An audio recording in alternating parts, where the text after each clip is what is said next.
Hari ini kita sama-sama memperingati hari lahirnya seorang manusia besar yang punya sejarah besar, yang memiliki jiwa besar.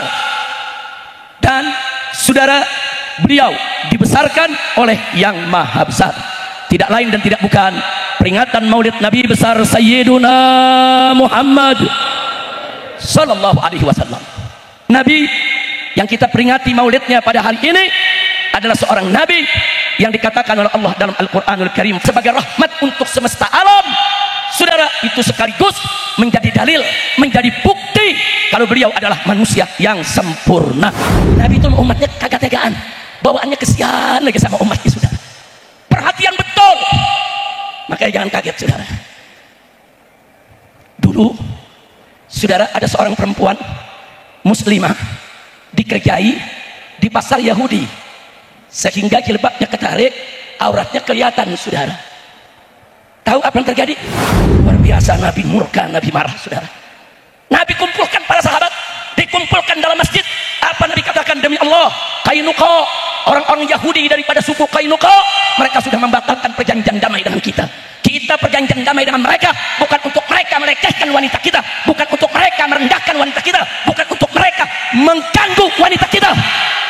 Dengan mereka mengganggu wanita kita, mereka sudah membatalkan perjanjian damai.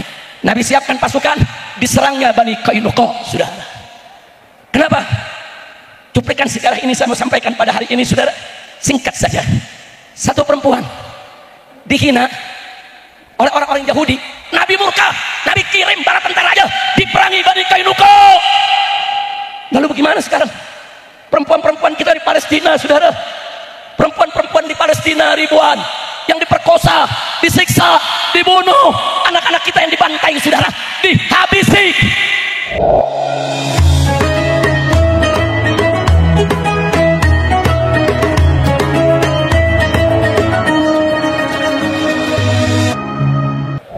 Bismillah, walhamdulillah, wala hawla wala quwwata illa billah.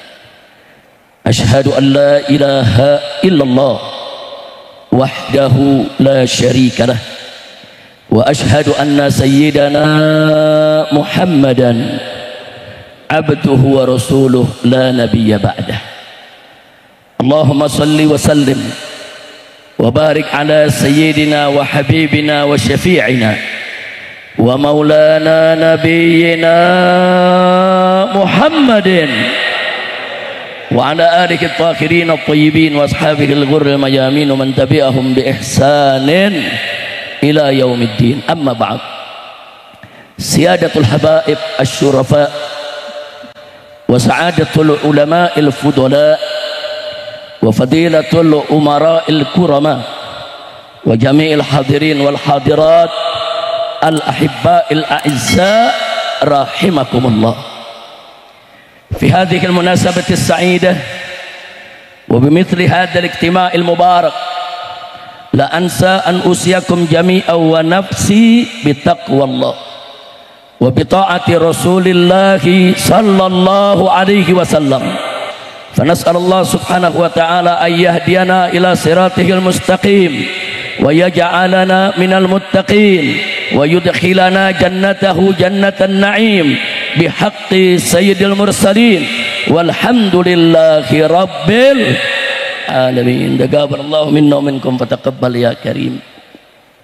Satu kebahagiaan dan satu kegembiraan bagi saya pada hari ini bisa kembali hadir dalam acara maulid yang rutin diadakan oleh keluarga besar Sayyidil Jad Al-Mahbub Al-Marhum Al-Maghfurullah Al-Habib Umar bin Muhammad bin Hasan bin Hud Al-Attas radhiyallahu ta'ala anhu wa an walidih. Dan tentu satu kebahagiaan bagi kita semua karena hari ini di acara yang penuh keberkahan ini kita berkumpul bersama para habaib, para ulama, para kiai, para tokoh umat. Mudah-mudahan kumpulnya kita bersama mereka menjadi penyebab turunnya rahmat dan barakah. Amin ya rabbal alamin. Saudara, sejak awal acara tadi saya ikuti, saya hanyut hanyut dalam keharuan, hanyut dalam kebahagiaan, hanyut dalam nikmat. Sebetulnya kalau sudah hanyut begitu nggak perlu ceramah lagi, saudara. Jadi udah segitu aja ceramahnya ya. Udah lanjut 5 menit plus kata Habib Agil.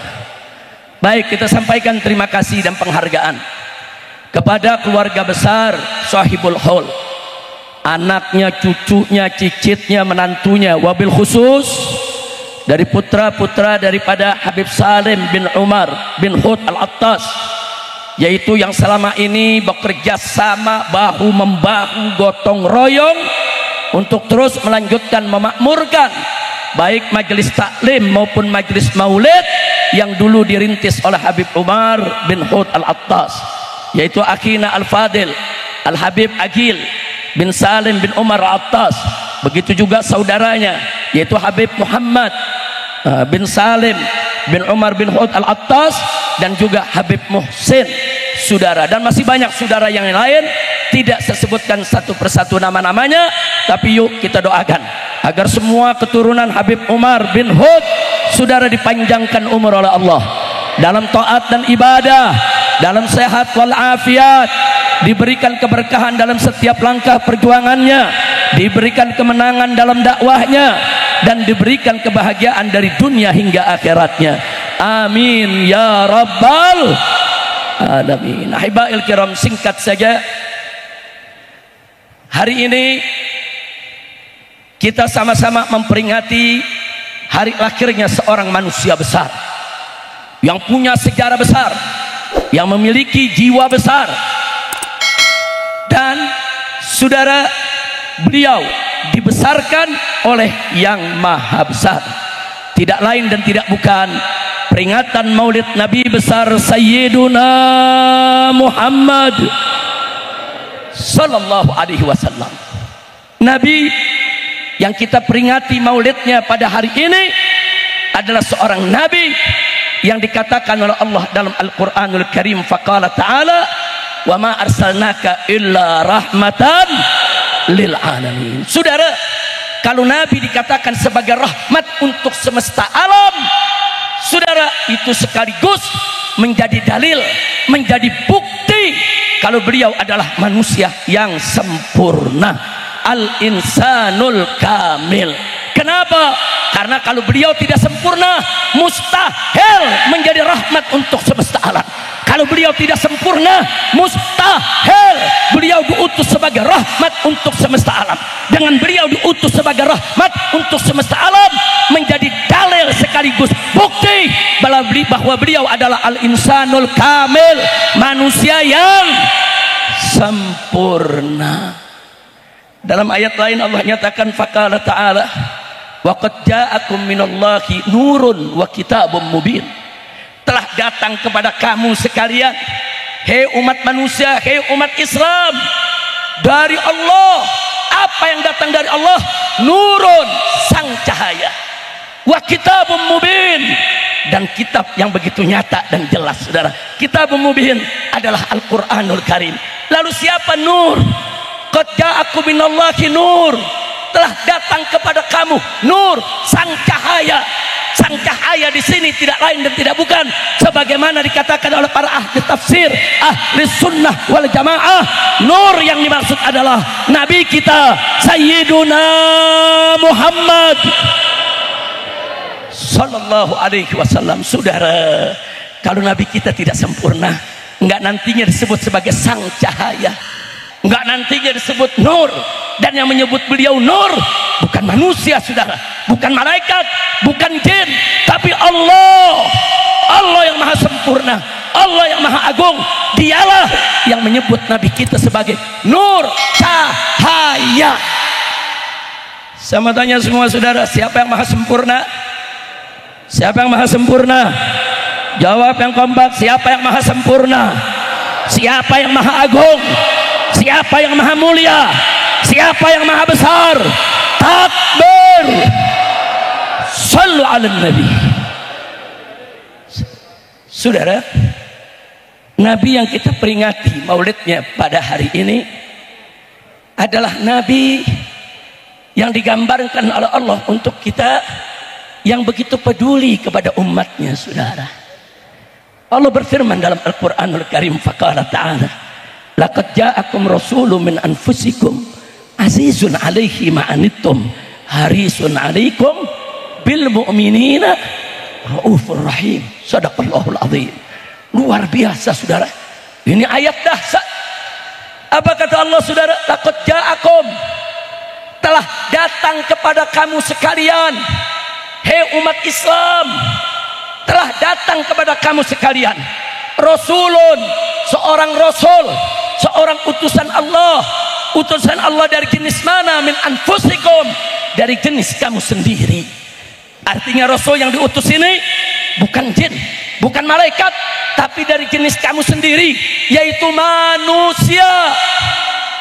Tapi jangan salah, bukan manusia seperti manusia yang lain. Beliau adalah basyarun la kal basyari. Beliau manusia yang tidak seperti manusia yang lainnya, saudara. Bagaimana sih Allah gambarkan manusia yang istimewa ini, saudara? Allah katakan, saudara, azizun alaihi ma'anittum. Masya Allah, seorang rasul yang dia merasa berat terbebani dengan penderitaan kamu sekalian. Derita kamu adalah derita dia, duka kamu adalah duka dia, sedih kamu adalah sedih dia. Itulah Nabi kita Sayyiduna Muhammad sallallahu alaihi wasallam. Enggak sampai di situ, Allah katakan harisun alaikum. Dia begitu peduli kepada kamu. Beliau ini ingin kamu sekalian bahagia. Sebagaimana tadi yang sudah disampaikan oleh guru kita, saudara. Oleh guru kita Al-Habibul Mahbub As-Sayyid Segaf Baharun, saudara, bahwa Nabi alaihi salatu wassalam enggak ridho kalau umatnya ada yang masuk neraka jahanam. Nabi inginkan umatnya semuanya bahagia dari dunia hingga akhirat. Sallu ala nabi. Enggak sampai di situ, Allah katakan Rasul yang ini, saudara, bil mu'minina raufur rahim. Terhadap orang yang beriman, dia orang yang rauf dan orang yang rahim.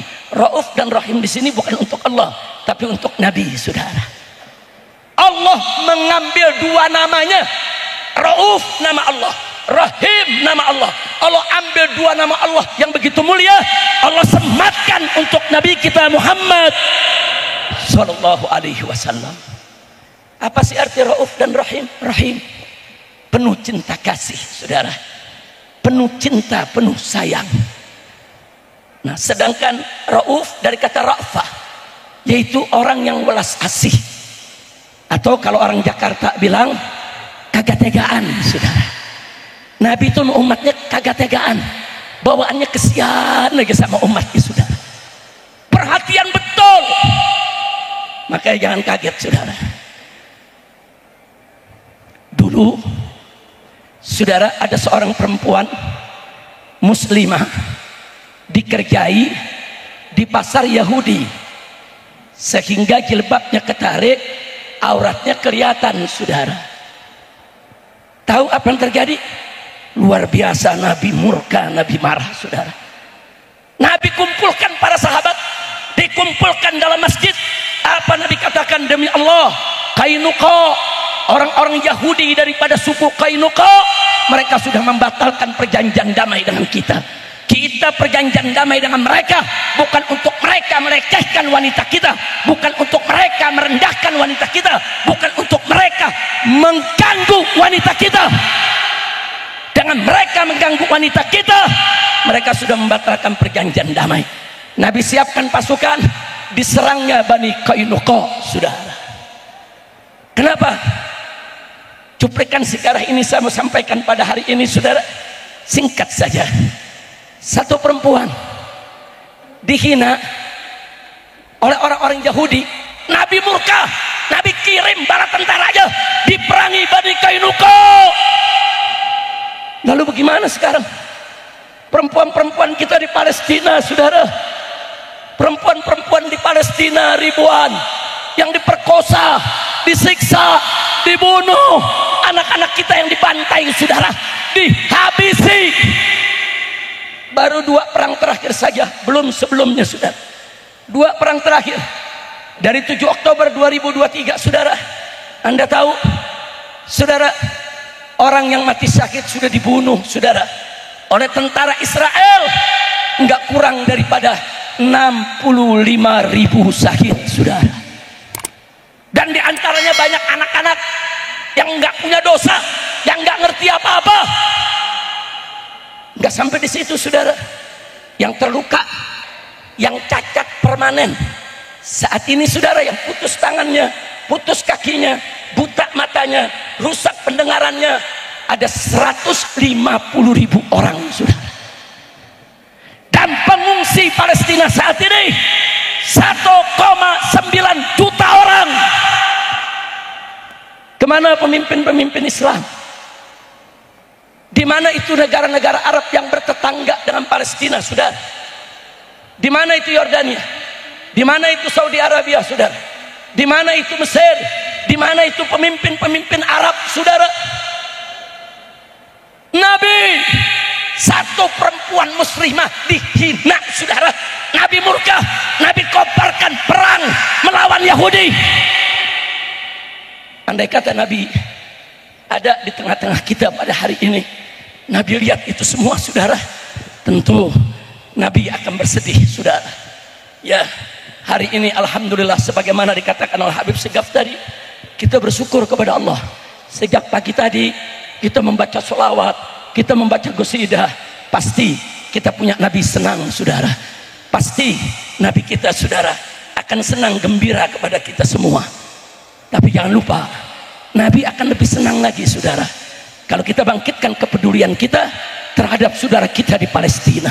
Karena beliau pernah bersabda, atau kama qala Nabi sallallahu alaihi wasallam, "Ma lam yahtamma bi amri muslimin falaysa minhum."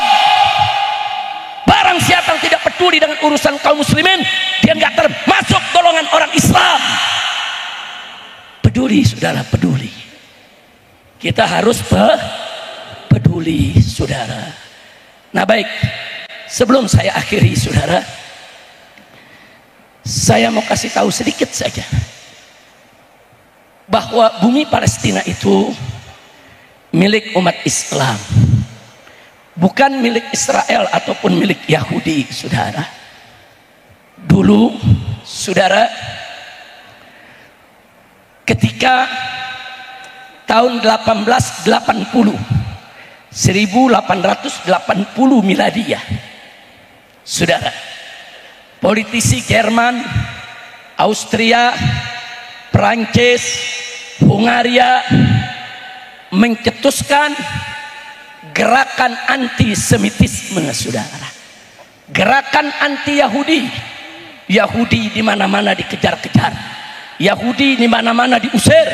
Enggak ada tempat yang aman untuk hidup mereka di benua Eropa yang ketika itu dikuasai oleh pasukan salib, dikuasai oleh orang-orang Nasrani.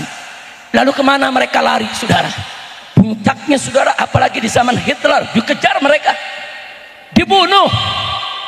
Nah, di tahun 1880, saudara, begitu mereka dimusuhi di benua Eropa, semua Eropa, rame-rame mereka ngungsi ke Palestina, saudara. Saat itu Palestina ada di bawah khilafah Islamiyah Turki Utsmani, saudara. Sultan Abdul Hamid II menerima mereka. Kesian, mereka pengungsi, nggak punya rumah, nggak punya tempat tinggal, dikejar-kejar, mau dibunuh. Dipersilahkan mereka tinggal di Palestina, di bawah perlindungan khilafah, di bawah perlindungan sultan. Orang-orang Yahudi tersebut hidup damai, tenang, tanpa gangguan, saudara.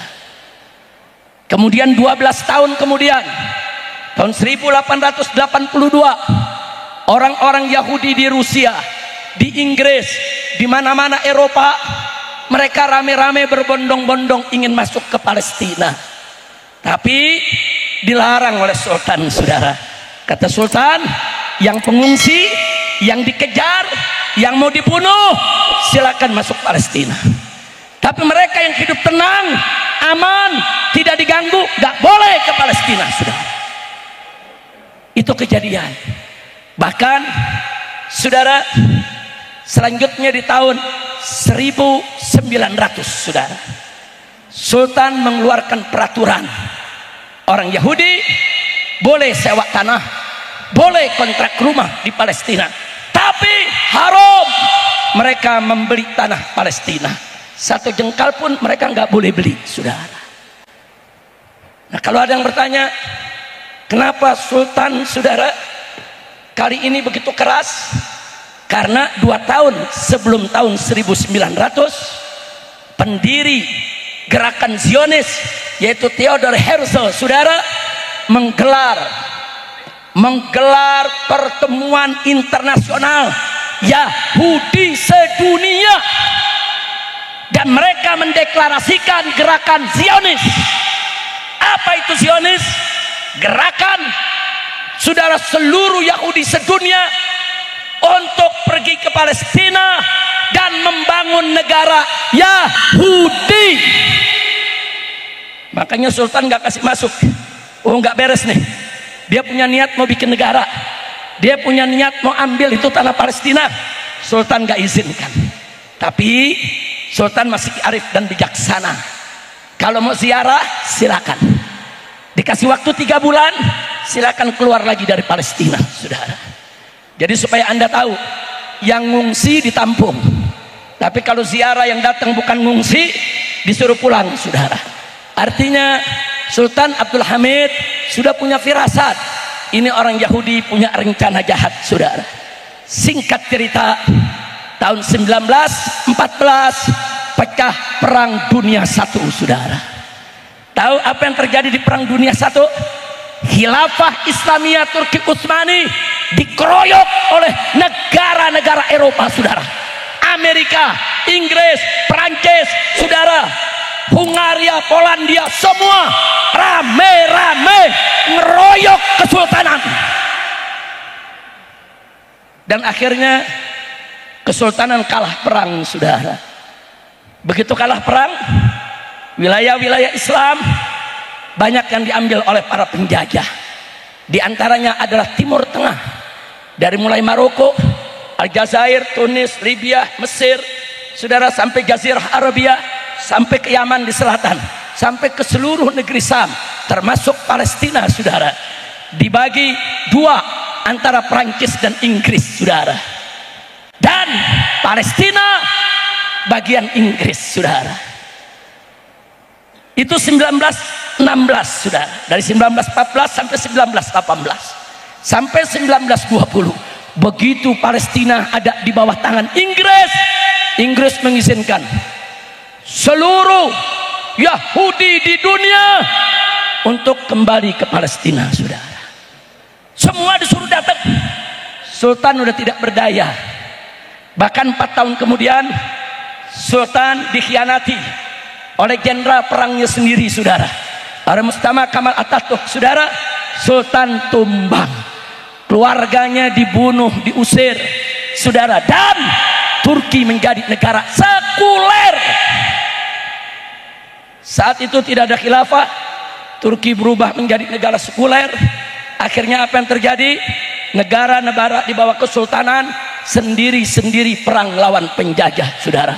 Lebanon perang lawan penjajah, Yaman perang lawan penjajah, Mesir perang lawan penjajah, Yordan perang lawan penjajah, saudara. Singkat cerita, sebelum tahun 45 satu persatu negara-negara Arab merdeka, saudara.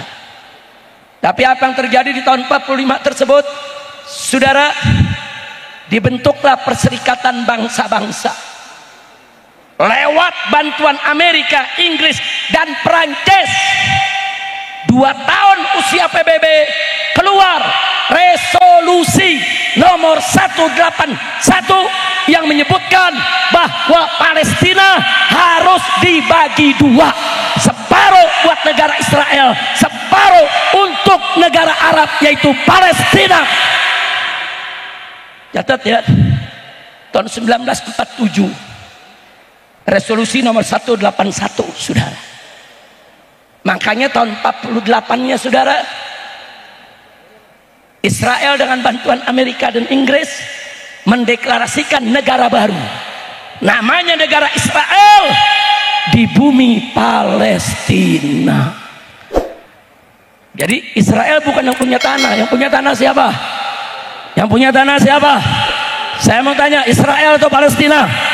Jawab yang kompak, Israel atau Palestina? Palestina yang punya tanah, saudara. Akhirnya tahun 48 negara Arab yang baru merdeka kompak gabung perang lawan Israel, saudara. Kalau Israel sendiri 3 hari selesai itu Israel, saudara. Tapi Israel dibantu oleh seluruh negara Eropa, saudara. Inggrisnya, Jermannya, sudah semua rame-rame ngebantu Israel, saudara. Akhirnya Israel bertahan, bahkan memperluas wilayah. Seluruh bumi Palestina diserahkan oleh Inggris dan Prancis untuk Israel. Saya mau tanya, Amerika, Inggris jahat tidak? Jahat tidak? Singkat cerita supaya tidak berkepanjangan, di tahun 1950 seluruh Palestina sudah diambil oleh Israel. Sejak 1950 sampai 2025, 75 tahun Palestina dihabisi oleh Israel, saudara. Ini baru perang 2 tahun saja sudah puluhan ribu yang mati, saudara. Sudah jutaan orang jadi pengungsi. Bagaimana yang mati-mati selama 75 tahun? Inna lillahi wa inna ilaihi raji'un. Kira-kira sampai di sini jelas tidak? Jelas? Betul? Takbir. Sallu ala nabi.